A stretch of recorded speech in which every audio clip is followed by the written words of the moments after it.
Good morning दोस्तों। Fluid machine के इस सीरीज में यह मेरा दूसरा वीडियो है।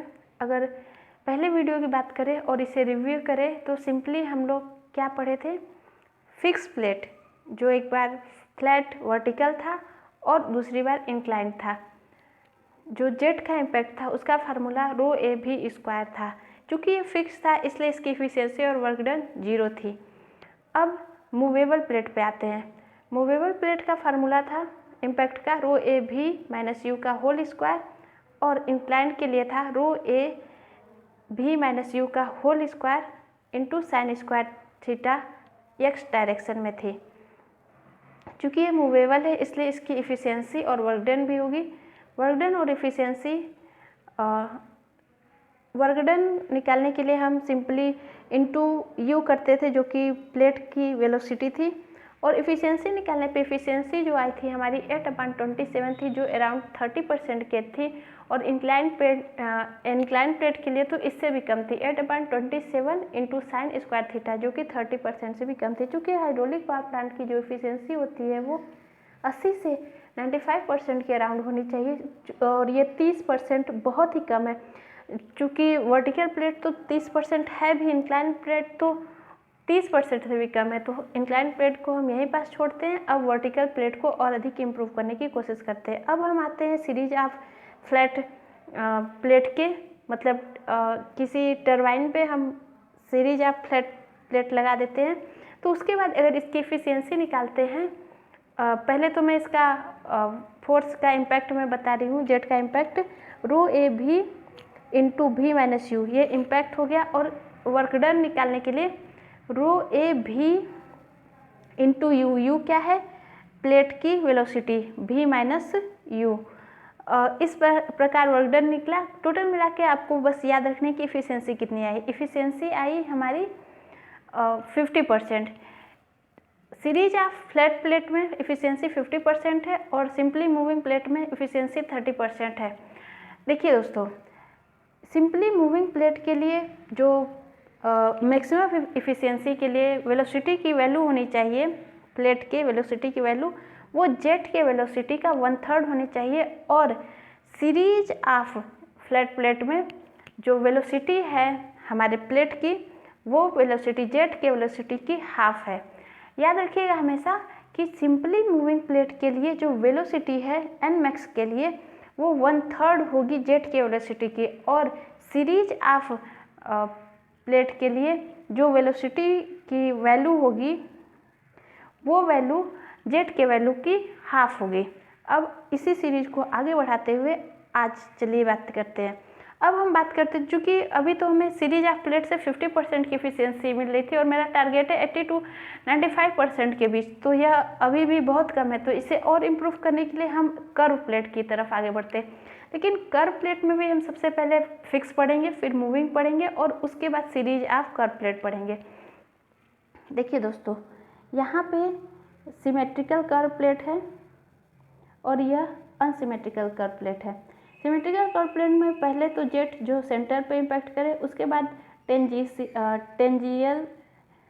टेंजेंशियली डायरेक्शन या बोले तो स्पर्श रेखा के डायरेक्शन में जो जेट का इम्पैक्ट है उसको पढ़ेंगे, और उसके बाद अनसिमेट्रिकल कर्व के लिए जो स्पर्श रेखा डायरेक्शन में हमारा जेट का है उसे पढ़ेंगे।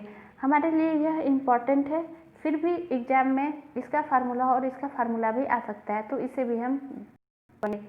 नेक्स्ट स्लाइड में हम देखते हैं दोस्तों। देखिए, यह है हमारा सिंपली सिमेट्रिकल कर्व प्लेट जो कि जेट का इम्पैक्ट हमारे सेंटर पर पड़ रहा है, का फार्मूला है rho A V square 1 + cos theta.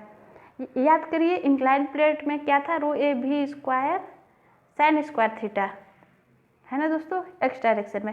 लेकिन ये कर्व प्लेट है इसलिए इसमें साइन थीटा आ रहा है, तो रो A V square 1 + cos theta. आगे बढ़ते हैं दोस्तों, यह इसका डेरिवेशन है rho A V square 1 + cos theta. अब दोस्तों, अब सिमेट्रिकल कर्व प्लेट, लेकिन जो फ्लो का डायरेक्शन है जेट की डायरेक्शन है वो टेंजेंशियली या स्पर्श रेखा के डायरेक्शन में है, तो इसका जो फार्मूला होगा वो 2ab square cos theta. 2ab square cos theta है। उसके बावजूद हम लोग जो आगे डेरिवेशन करेंगे वो रहेगा हमारा जो सेंटर पे जो जेट इम्पैक्ट कर रहा है उसे ही आगे डिराइव करते हैं। देखिए दोस्तों, अब अनसिमेट्रिकल प्लेट की बात करें। यह अनसिमेट्रिकल कर्व प्लेट है जो कि टेंजेंशियली डायरेक्शन में जेट का फ्लो है। तो इसका फार्मूला हम सिंपली याद कर लेते हैं, rho A V square cos theta minus cos phi. और वाई डायरेक्शन चूँकि ये अनसिमेट्रिकल है इसलिए वाई डायरेक्शन में भी इसका जो वैल्यू है rho A V square sine theta minus cos theta. Plus minus में आप कन्फ्यूजन नहीं होंगे क्योंकि आपको पता है जो ये जो स्प्लिट हो रहा है फ्लूइड वो एक्स डायरेक्शन में, तो दोनों की डायरेक्शन सेम है, लेकिन वाई डायरेक्शन में एक इधर है एक इधर है तो माइनस में आएगा, जाहिर सी बात है। Rho A V square cos theta plus sine phi और rho A V square sine theta minus sine phi. अब आगे बढ़ते हैं दोस्तों, अगर इन तीनों को समराइज करें तो सिंपली जो तीनों फिक्स प्लेट है कर्व की, सिमेट्रिकल और नॉन सिमेट्रिकल, जिसमें एक सेंटर पे जेट इम्पैक्ट कर रहा है और दोनों में टेंजेंशियली यानी कि स्पर्श रेखा के डायरेक्शन में। तो हम फार्मूला को समराइज करें तो रो A V square 1 plus cos theta, F x direction में रो 2 टेंजेंशियली या स्पर्श रेखा के डायरेक्शन में 2 rho A V square cos theta, और अनसिमेट्रिकल के लिए rho A V square cos theta plus cos phi. अब आगे बढ़ते हैं। अब दोस्तों फिक्स प्लेट की बात हो गई, अब आते हैं मूविंग प्लेट के लिए। मूविंग प्लेट का सिंपली आप लोग फार्मूला जानते ही होंगे, आप बना भी सकते हैं। हमारा formula rho A V minus u का whole square into 1 plus cos theta होना चाहिए। देखिए दोस्तों यही है, और फिर अगर वर्क डन की बात करें तो सिंपली यू का इंटू कर देंगे जो कि हमारे कर्व प्लेट की वेलोसिटी है। और इफ़िशियंसी की बात करेंगे दोस्तों तो देखिए यहाँ बहुत अच्छी इफ़िशियंसी आई है हम लोग की 1 प्लस कॉस थीटा प्लस 8/27।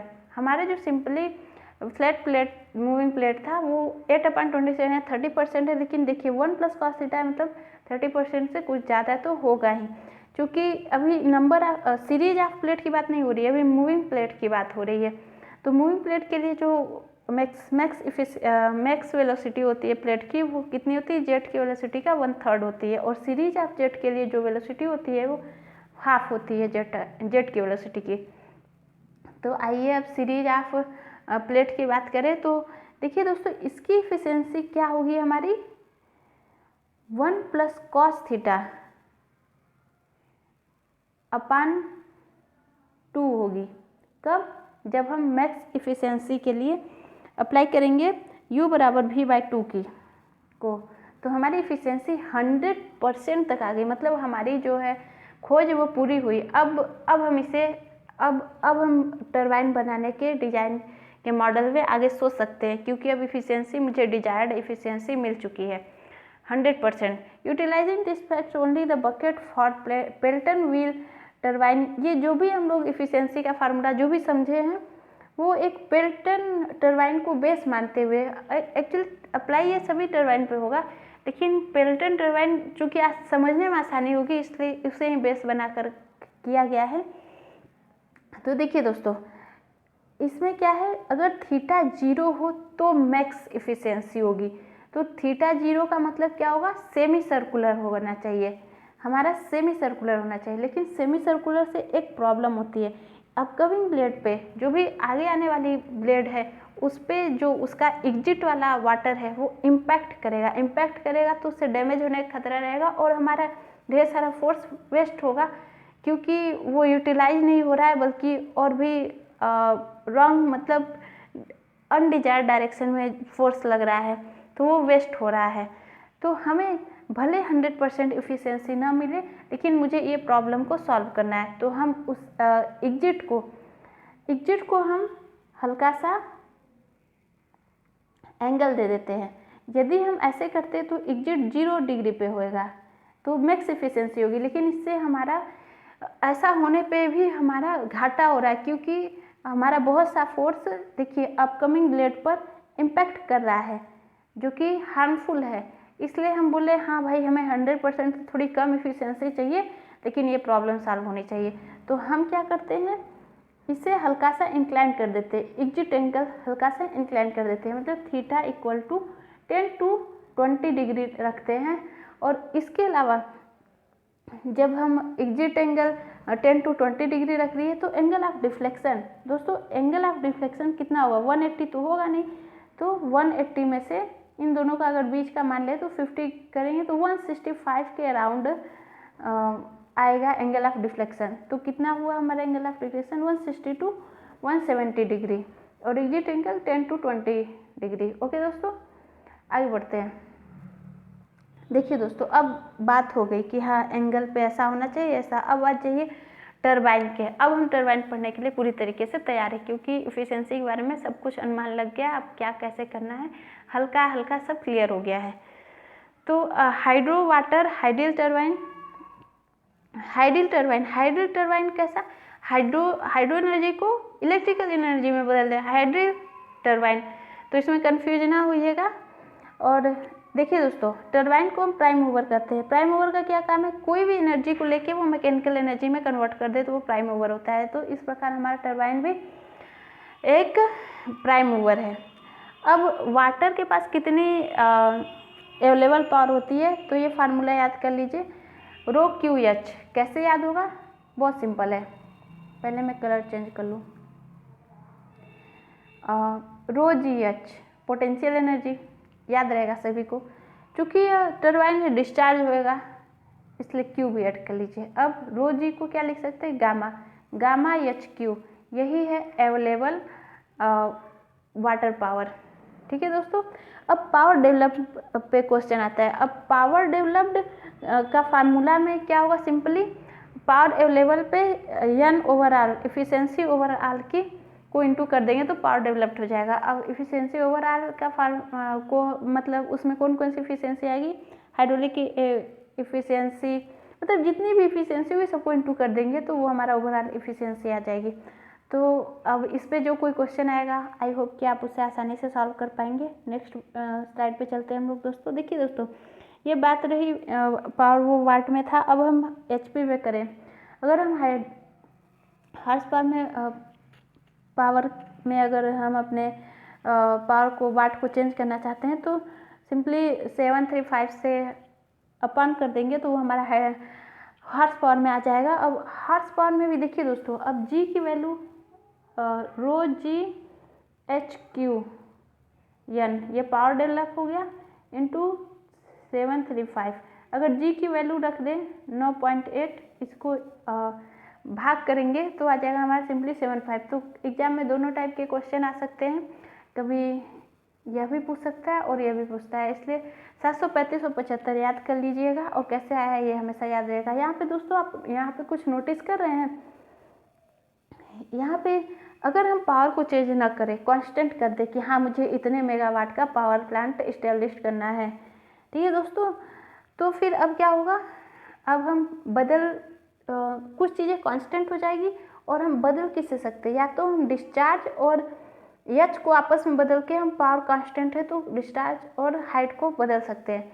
अगर हाइट ज़्यादा है तो डिस्चार्ज कम होएगा और अगर अधिक डिस्चार्ज है तो हाइट कम होगी। देखिए दोस्तों, आप कभी सुने ही होंगे ये जैसे बोलते हैं ग्रॉस हेड, नेट हेड, तो आपको पता है इम्पल्स टरबाइन और रिएक्शन टरबाइन दोनों के लिए डेफिनेशन बस थोड़ी सी चेंज है। हेड जैसे बोलते हैं ना, हेड अवेलेबल, कितना हेड अवेलेबल है, कितने हेड पे वर्क कर रहा है, तो उस हेड को कैसे मेजर किया जाता है ये भी जान ले। जैसे हमें पता है कि Pelton wheel turbine high head वाली टरबाइन है और हमारी जो कपलान टरबाइन है वो लो हेड वाली टरबाइन है, तो ये हेड को कैसे मेजर करते हैं इसके बारे में कुछ जानते हैं।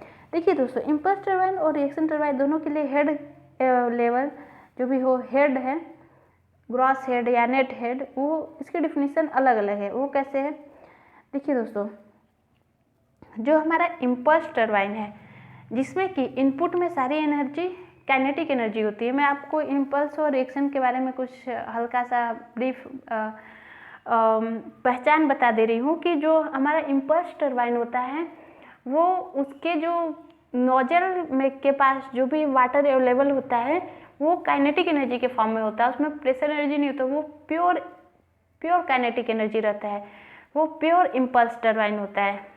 लेकिन रिएक्शन टरबाइन में सभी काइनेटिक एनर्जी में नहीं चेंज किया जाता है, उसमें कुछ प्रेशर हेड भी रहता है। क्योंकि रिएक्शन टरबाइन लो या मीडियम हेड टरबाइन है, इसलिए इसमें काइनेटिक एनर्जी और प्रेशर एनर्जी दोनों अवेलेबल रहता है। तो देखिए अब हेड की बात हो रही है, तो इम्पल्स टरबाइन जहाँ पे कि नोजल पे जो भी एनर्जी होती है वो पूरी काइनेटिक एनर्जी में कन्वर्ट हो जाती है, तो उसके लिए जो हेड है हमारा ग्रॉस हेड, वो टेल रेस, हम लोग हेड की बात करें तो क्या बोलते हैं सिंपली नॉर्मली कि रिजर्वायर का हेड, हाई हेड और टेल रेस, है ना दोस्तों। हेड लेवल को क्या बोलेंगे कि जो हमारा रिजर्वायर है, हेड रेस और टेल रेस के बीच की दूरी को हम ग्रॉस हेड बोलेंगे। तो देखिए दोस्तों हमारा जो टेल, लेकिन जो इम्पल्स टरबाइन में वो टेल रेस के लेवल पे नहीं होता, वो नोजल के लेवल पे होता है। नोजल के लेवल और हेड रेस के मतलब हेड रेस की से लेकर नोजल के लेवल तक का जो डिस्टेंस होता है वो हमारा ग्रॉस हेड होता है इम्पल्स टरबाइन के लिए। लेकिन रिएक्शन टरबाइन के लिए टेल रेस का लेवल होता है, टेल रेस का लेवल होता है और रिजर्वायर का लेवल के बीच की दूरी जो है ग्रॉस हेड होता है। तो दिखने में तो दोस्तों अगर हेड एबिलिटी किस में ज़्यादा होती है, रिएक्शन टरबाइन में, क्योंकि देखिए ये नोजल से नहीं, टेल हमारे टेल रेस के सरफेस से और हमारे रिजर्वायर के सरफेस के बीच की दूरी है, यह ज़्यादा है। और इम्पल्स टरबाइन में क्या होता है, नोजल से लेकर जो हमारा हेड रेस है उसके बीच की दूरी होती है, और जो रिएक्शन टरबाइन है वो टेल रेस के दूरी होती है। तो दिखने में यह ज़्यादा लग रहा है। लेकिन हाई हेड पे कौन वर्क करता है, इम्पल्स टरबाइन। लो हेड पे कौन, लो और मीडियम हेड पे कौन काम करता है, रिएक्शन टरबाइन। आइए इससे हम थ्योरी के रूप में पढ़ ले, ग्रॉस हेड या रिएक्शन टरबाइन। रिएक्शन टरबाइन के लिए डिफरेंस बिटवीन हेड रेस या बोले रिजर्वायर का जो हेड सरफेस होता है एंड टेल रेस के लेवल को क्या कहते हैं, ग्रॉस हेड कहते हैं। और ग्रॉस हेड इम्पल्स टरबाइन के लिए इसमें nozzle, difference between head race level and the centre line of a nozzle is gross head, याद रहेगा आप लोग को यह। अब ये ग्रॉस हेड की बात हुई, अब नेट हेड या इफेक्टिव हेड, तो उसमें लॉसेस को या फ्रिक्शन लॉसेस को माइनस कर देंगे तो वो हमारा हो जाएगा नेट हेड। देखिए दोस्तों हाइड्रोलिक पावर में कैसे कैसे एनर्जी कन्वर्ट होती है वो पहले देखते हैं। पानी का पोटेंशियल एनर्जी काइनेटिक एनर्जी में चेंज होता है, फिर मैकेनिकल एनर्जी में, और मैकेनिकल एनर्जी से इलेक्ट्रिक एनर्जी में। यह सीरीज है, कभी कभी क्वेश्चन में आ जाता है। अब आते हैं classification of turbine. Turbine classification कई आधार पे किया गया है, जैसे स्पीड के आधार पे, मतलब स्पेसिफिक स्पीड के आधार पे, हेड अवेलेबिलिटी के आधार पे, और जो हेड पे फॉर्म ऑफ एनर्जी अवेलेबिलिटी के आधार पे। तो हम सबसे पहले क्या पढ़ेंगे, जनरल क्लासिफिकेशन, जिसमें से हम सिंपली इम्पल्स टरबाइन और रिएक्शन टरबाइन पढ़ते हैं। तो इम्पल्स टरबाइन में क्या क्या आता है, पेल्टन व्हील, टर्गो, क्रॉस फ्लो को बंकी टरबाइन कहते हैं। और इम्पल्स टरबाइन मतलब प्योर इम्पल्स, रिएक्शन टरबाइन मतलब इम्पल्स रिएक्शन टरबाइन, क्योंकि इसमें काइनेटिक हेड भी है और प्रेशर हेड भी है, इसलिए रिएक्शन टरबाइन प्योर नहीं है। और प्योर रिएक्शन की बात करेंगे तो लॉन स्प्रिंकल, जो बगीचे में पानी चारों तरफ ऐसे घूमते घूमते जो पानी का छिड़काव करता है वो लॉन स्प्रिंकल होता है, वो हमारा प्योर रिएक्शन टरबाइन होता है। उसके अलावा जो भी टरबाइन होता है वो प्योर नहीं होता है। रिएक्शन टरबाइन मतलब इम्पल्स और रिएक्शन टरबाइन, क्योंकि इसमें काइनेटिक और प्रेशर दोनों एनर्जी अवेलेबल होती है। तो रिएक्शन टरबाइन में प्रोपेलर हो गया, फ्रांसिस हो गया, डेरियाज टरबाइन हो गया। फिक्स प्रोपेलर में भी fix blade propeller, adjustable blade को हम लोग कहते हैं कपलान टरबाइन, ट्यूबुलर और बल्ब। देखिए दोस्तों, प्रोपेलर नाम कहाँ से पड़ा? जो पानी का जहाज होता है उसका प्रोपेलर जैसा इसकी जो भी होती है, जो बनावट होती है हमारे प्रोपेलर टरबाइन की, वो इस टाइप की होती है, जो कि दिखने में कैसा लगता है? पानी के जहाज वाला प्रोपेलर जैसे लगता है, इसलिए इसका नाम प्रोपेलर टरबाइन पड़ा। अब आते हैं दोस्तों, जनरली तो हम लोग क्या जानते हैं? इम्पल्स टरबाइन, रिएक्शन टरबाइन, लेकिन और भी आधार पे क्लासिफाइड किया गया है टरबाइन को। तो इसमें से एक है dynamic action of water. Dynamic action of water में impulse turbine, reaction turbine. Impulse turbine, reaction turbine के बारे में आपको पहले बता चुके हैं कि इम्पल्स टरबाइन में जो अवेलेबिलिटी होती है पावर की, तो वो क्या होता है? जो भी होता है वो होता है इनलेट पे, रनर के इनलेट पे कौन सी एनर्जी होती है? पूर्णतः काइनेटिक एनर्जी होती है। और रिएक्शन टरबाइन में काइनेटिक और पोटेंशियल दोनों एनर्जी होती है। अब आते हैं बात इम्पल्स टरबाइन की। वही चीज़ लिखा है जो मैं बार बार रिपीट कर रही हूँ कि an impulse turbine are energy और level water converted into the kinetic energy velocity head के रूप में, ठीक है। एंड ऑफ पेन स्टॉक क्या क्या है इसमें? पेल्टन व्हील टरबाइन, बंकी टरबाइन, टर्गो टरबाइन, टर्गो इम्पल्स और गिरार्ड। डेरियाज और गिरार्ड टरबाइन में कंफ्यूज ना होइएगा, क्या है? डेरियाज। और ये कौन सी टरबाइन है? हमारा यह टरबाइन है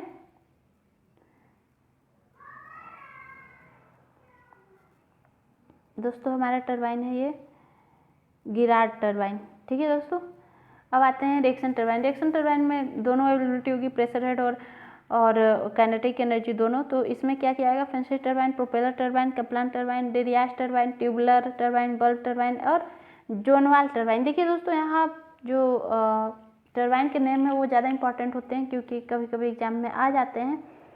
और देखिए दोस्तों, यह सिंपली इम्पल्स टरबाइन का एक छोटा सा एक डायग्राम बनाया गया है, सिंप्लीफाइड। ये पेन स्टॉक है, नोजल है, और यहाँ पे जो केसिंग होती है, देखिए केसिंग दोनों टरबाइन में होती है, लेकिन जो इम्पल्स टरबाइन केसिंग होता है उसका कोई हाइड्रोलिक फंक्शन नहीं होता है, वो केवल नॉर्मली ऐसे ही होता है, सुरक्षा के लिए होता है।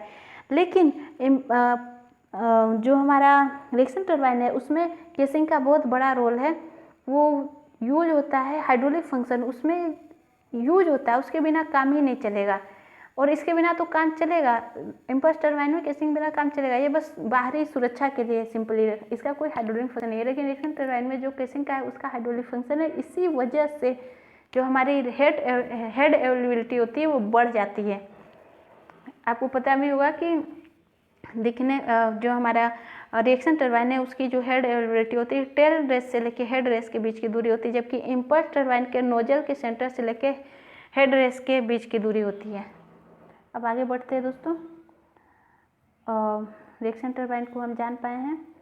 अब बात तो हुई थी डायनेमिक एक्शन के आधार पे इम्पल्स टरबाइन, रिएक्शन टरबाइन। अब हमारा क्लासिफिकेशन का नेक्स्ट टाइप किस बेसिस पे हो रहा है? वो हो रहा है direction of flow of water के। एक टेंजेंशियली फ्लो, टेंजेंशियली फ्लो मतलब स्पर्श रेखा के डायरेक्शन में जो फ्लो हो रहा है, और दूसरा है दूसरा हमारा एक्सियल फ्लो होगा, और तीसरा रेडियल फ्लो है, मिक्स फ्लो भी है। तो देखिए दोस्तों, टेंजेंशियल फ्लो जो होती है वो पेल्टन टरबाइन में होती है, ठीक है दोस्तों, पेल्टन टरबाइन में होती है। अब पेल्टन टरबाइन में टेंजेंशियली फ्लो होती है, और रिएक्शन टरबाइन में एक्सियली फ्लो होती है, टेंजेंशियली और एक्सियली फ्लो होती है। इनलेट पे हमारा टेंजेंशियली फ्लो हो रहा है इम्पल्स टरबाइन में, पेल्टन व्हील टरबाइन में। अब रेडियल फ्लो टरबाइन क्या होती है? रेडियल फ्लो टरबाइन तो एक इनवर्ड होता है, एक आउटवर्ड रेडियल होता है। यहाँ पे मैं इनवर्ड रेडियल का एग्जांपल है फ्रांसिस टरबाइन, ओल्ड है क्योंकि जो मॉडर्न फ्रांसिस है वो मिक्स फ्लो आ गया है। आउटवर्ड रेडियल फ्लो का एग्जांपल इंपॉर्टेंट है, क्या है? फोरनेओर टरबाइन, याद रहेगा, फोरनेओर टरबाइन, आउटवर्ड फोरनेओर टरबाइन है। आगे बढ़ते हैं। देखिए दोस्तों, यह हमारा इनवर्ड रेडियल फ्लो है, पानी यहाँ से रेडियली इसमें प्रवेश कर रहा है, ठीक है दोस्तों। अब आगे बढ़ते हैं। Axial flow turbine, propeller turbine, Kaplan turbine, zone वाल टरबाइन। एक्सियल फ्लो कर रहा है मतलब यह टरबाइन है और यहाँ पे फ्लो एक्सियली हो रहा है। नेक्स्ट आगे बढ़ते हैं, मिक्स फ्लो, जो इन तो कर रहा है रेडियली लेकिन एग्जिट कर रहा है एक्सियली, तो ये हमारा हो गया मिक्स फ्लो। मिक्स फ्लो का एग्जांपल क्या है, मॉडर्न फ्रांसिस टरबाइन। और हेड एबिलिटी के आधार पे, हेड के आधार पे टरबाइन का क्लासिफिकेशन करें तो हाई हेड टरबाइन हो गया, मीडियम हेड टरबाइन और लो हेड टरबाइन हो गया। हाई हेड टरबाइन में 300 से लेकर 2000 मीटर तक, बहुत ज़्यादा है। मीडियम हेड में 60 से लेकर 300 मीटर तक और लो हेड में 10 से 60 मीटर तक।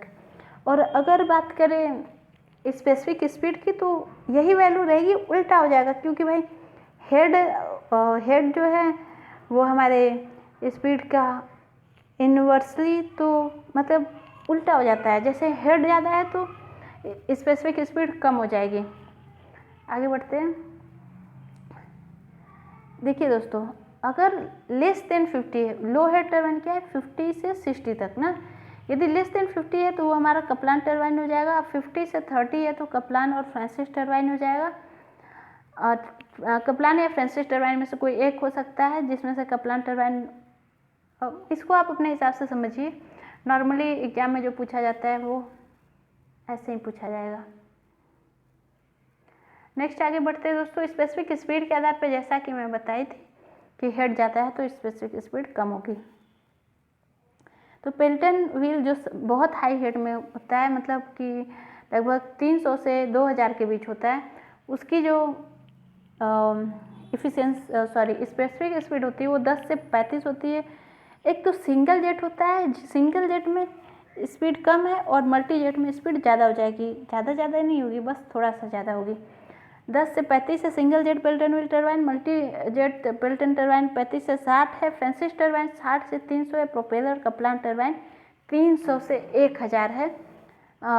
NS स्पेसिफिक स्पीड की वैल्यू। देखिए दोस्तों, ऐसा नहीं है कि स्पेसिफिक स्पीड एक डायमेंशनलेस राशि है, क्वांटिटी है, बल्कि इसका जो यूनिट होता है वो इतनी अजीबोगरीब है कि इसे लिखा ही नहीं जाता जनरली, लेकिन ऐसा नहीं है कि नहीं है यूनिट, ये यूनिट वाली राशि है।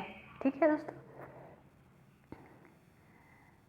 अब आप इसे समझ ही गए होंगे। अब आगे बढ़ते देखिए दोस्तों, अगर इसे समराइज करें तो सिंपली पेल्टन व्हील टरबाइन में सिंगल जेट मल्टीपल जेट है तो ये इम्पल्स टरबाइन, और जो हेड है वो बहुत ज़्यादा है, 300 से लेकर 2000 तक है, लेकिन स्पेसिफिक स्पीड बहुत कम है, 10 से 35 है, 35 से 60 है। टेंजेंशियल फ्लो है, कौन सा फ्लो है, टेंजेंशियल फ्लो है। लो डिस्चार्ज है क्योंकि हाई हेड है इसलिए लो स्पीड है और लो डिस्चार्ज है। और दोस्तों यहाँ पे स्पीड रेशियो भी देखा जाएगा, स्पीड रेशियो कितनी है 0.43 से 0.48 तक, ठीक है। और फ्रांसिस टरबाइन के लिए स्पेसिफिक फ्रांसिस सब मिक्स है, 60 से 300 हेड है, इसका मिक्स फ्लो है, रेडियली इन और एक्सियली आउट हो गया, मीडियम हेड है। और इसकी जो स्पेसिफिक स्पीड है वो 0.6 से 0.9 है। इसके अलावा दोस्तों देखिए, जो हमारा रिएक्शन टरबाइन है वो फिक्स, उसमें प्रोपेलर टरबाइन होता है तो वो फिक्स ब्लेड भी होता है, और एडजस्टेबल ब्लेड प्रोपेलर टरबाइन को हम कपलान टरबाइन कहते हैं।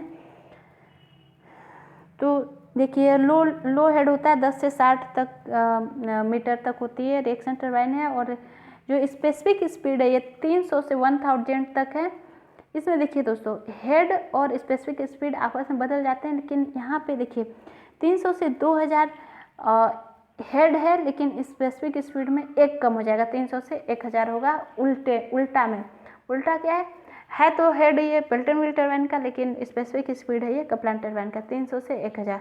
एक्सियली फ्लो है और हाई डिस्चार्ज है, और जो इसकी स्पीड रेशियो बहुत ज़्यादा है, 1.4 से लेकर 2 तक है। ठीक है दोस्तों, आगे बढ़ते हैं। जैसा कि मैं बताई थी, अगर हम पावर को कांस्टेंट बनाते कि हाँ इतने मेगावाट का या पावर प्लांट मुझे लगाना है, तो हम क्या चेंज कर सकते हैं, या तो डिस्चार्ज या तो हाइट। ठीक है दोस्तों, अगर डिस्चार्ज हाई है तो हेड कम होगा, और हाइट कम है तो डिस्चार्ज को कम होना पड़ेगा। अब पेल्टन व्हील टरबाइन का बहुत सिंपल इफिशियंसी है 1 + cos थीटा + 2। चूँकि इसमें कुछ जो भी हो लॉसेस तो होंगे, के फॉर्म में लिखते हैं हम इसे, blade friction coefficient VR2 exit पर जो हमारे वेलोसिटी है अपन इनलेट पर जो वेलोसिटी है उसको अपन करेंगे तो हमारा आ जाएगा friction of coefficient of blade. अब पेल्टन व्हील टरबाइन के बारे में थोड़ा और पढ़ते हैं। इस वीडियो में थोड़ा सा ओवरव्यू दे दूंगी पेल्टन व्हील टरबाइन का, और आगे इसे और भी अच्छे से पढ़ा जाएगा। तो Pelton wheel turbine impulse turbine है, टेंजेंशियल फ्लो है, सभी को पता है। कब से इतने बार, कई बार मैं इसे रिपीट कर चुकी होंगी, आप लोग को याद भी हो चुका होगा कि हमारे पेल्टन व्हील टरबाइन है वो टेंजेंशियल फ्लो है और इम्पल्स टरबाइन है। टेंजेंशियल फ्लो है और इम्पल्स टरबाइन है, और इसमें जो भी हेड अवेलेबल होता है नोजल पे वो पूरी तरीके से काइनेटिक एनर्जी उसमें होता है, प्रेशर एनर्जी नहीं होता है। ये सिंपली दिखाया गया है पेल्टन व्हील टरबाइन, ये बकेट है। और दोस्तों मैं बता दूं कि जो बकेट की संख्या होती है वो 15 से ऊपर होती है, और जो मल्टीपल जेट होता है मैं आगे बताऊंगी। देखिए दोस्तों, जो व्हील का जो डिस्क होता है, जो प्लेट होती है, जो मैंने बोला कि कंटिन्यूस जो प्लेट होती है टरबाइन के ऊपर, उसकी संख्या जो है वो 15 से ज़्यादा ही होती है। टाइगन फार्मूला से आप लोग को और क्लियर हो जाएगा, जो मैं नेक्स्ट वीडियो में बताऊंगी आप लोग को। इसके अलावा देखिए दोस्तों, पेल्टन व्हील का जो डिस्चार्ज होता है वो ओपन एटमॉस्फेयर में होता है, इसलिए उसमें केसिंग की ज़्यादा ज़रूरत नहीं होती है। हाँ, बाहरी सुरक्षा के लिए उस पर केसिंग लगा देते हैं, लेकिन उसका कोई हाइड्रोलिक फंक्शन नहीं होता है। और अगर हमारा एंगल ऑफ डिफ्लेक्शन ज़्यादा हुआ या फिर जो हमारा एग्जिट ऑफ ब्लेड है अगर वो 0 के बराबर हुआ तो एफिशिएंसी 100% होगी, लेकिन ऐसे करने में बहुत प्रॉब्लम होगी। मैं पहले बता चुकी थी कि अपकमिंग ब्लेड पे इम्पैक्ट डालेगा वो एग्जिट वाला वाटर, इसलिए उस कमी को दूर करने के लिए हम एंगल ऑफ डिफ्लेक्शन को कम करते हैं, या कह सकते हैं कि जो एग्जिट ऑफ ब्लेड है उसे हम एंगल दे देते हैं, वो 0 डिग्री पे न रहे। तो exit of blade 10 to 20 degree होगा और एंगल ऑफ डिफ्लेक्शन 160 से 170 के बीच अराउंड होगा। ठीक है दोस्तों, आगे बढ़ते हैं। यही इसमें दिखाया गया है कि मतलब 165 एंगल ऑफ डिफ्लेक्शन रखते हैं, ताकि वो जो भी प्रॉब्लम है उसको काउंटर कर सके। अब देखिए दोस्तों, जो नोजल है, नोजल की संख्या बढ़ा के हम मैक्स एफिशिएंसी पा सकते हैं या फिर इसकी एफिशिएंसी को बढ़ा सकते हैं। तो नॉर्मली जो भी पेल्टन व्हील टरबाइन होती है उसमें नोजल 2 यूज होती है, और अगर मल्टी जेट यूज करना चाहेंगे तो 6 होगी, 2 या 6, 2 से लेकर 6 के बीच हम जेट को यूज कर सकते हैं। इसके अलावा दोस्तों देखिए, चूँकि टकराने पे वाटर जब सेंटर पे आता है तो वैसे भी स्प्लिट हो रहा है, पानी टकराने के बाद स्प्लिट हो रहा है, तो इस पर एक स्प्लिटर लगा देते हैं ताकि ये 2 भागों में डिवाइड कर सके। ठीक है दोस्तों, स्प्लिटर का क्या काम है? एक्सियल थ्रस्ट जो भी है, अगर ऐसे इम्पैक्ट हो रहा है तो एक्सियल थ्रस्ट लगता है, उसे काउंट डाउन करने के लिए, उसे न्यूट्रलाइज करने के लिए हम स्प्लिटर, ब्लेड को कैसे बनाते हैं? स्प्लिटर बनाते हैं, ताकि यहाँ पे जाए और अपने आप बहुत कम फोर्स से इस पे करेंगे तो एक्सियल फोर्स ज़्यादा आएगा, और स्प्लिट बना देंगे ब्लेड को तो वो कम फोर्स में, मतलब एक्सियल फोर्स न्यूट्रलाइज हो जाएगा, क्योंकि एक्सियल फोर्स की हमें कोई ज़रूरत नहीं है। तो इस प्रकार से वाटर स्प्लिट हो जाता है। और दोस्तों बहुत इंटरेस्टिंग बातें जानेंगे, तो हमारे साथ बने रहिएगा नेक्स्ट वीडियो में। Thank you.